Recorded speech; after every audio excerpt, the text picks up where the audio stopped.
Welcome to step 5 of our advanced Stims tutorial. This tutorial itself is going to cover game scheduling. First thing you're going to do is hit scheduling and then hit auto game scheduling, and this window is going to come up.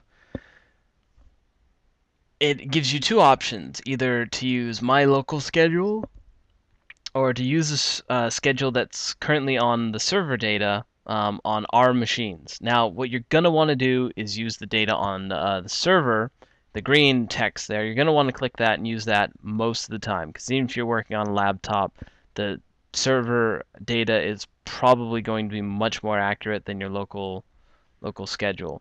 For my purposes, since I am not doing anything like that, I'm just going to keep my local schedule. And then we'll get here to the pairings box. As you can see here, we have a lot of green boxes and a lot of boxes under here, under U16M1.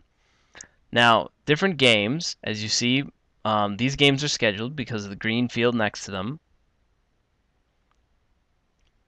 And if we click on one, we're going to get at the top here, the boxes will change colors. One turns black and the rest of them will turn purple. The ones that have turned purple are teams that are also playing from the affected box. Now let's say we want to move a game. Well, just click on one of the red boxes. I'll ask you to move game. And now object reference not set to an interval of an object. Let me kind of briefly touch on this. That means that the teams do not have a rest interval set, and that needs to be done through the scheduling rules. That was not set before. You'll just have to go back and do that. Now, aside from that, if you click down here on the pairings box and you want to unschedule a game, just click on it. It'll say unschedule game. Now we don't want to do that, but and if we mouse over, we get some information here on the side of the teams that are playing, time, date, everything. Then we'll save the schedule to server. It'll ask you, if you want to write this file, and we'll click yes. And that is the bulk of the scheduling data.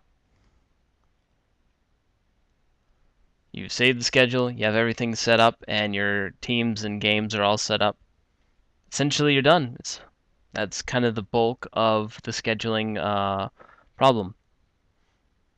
Thank you very much for listening. I will be going next over reporting, then scoring, and going over the tournament website. But for the most part, this is kind of the end of how the tournament gets set up. Thank you very much for watching.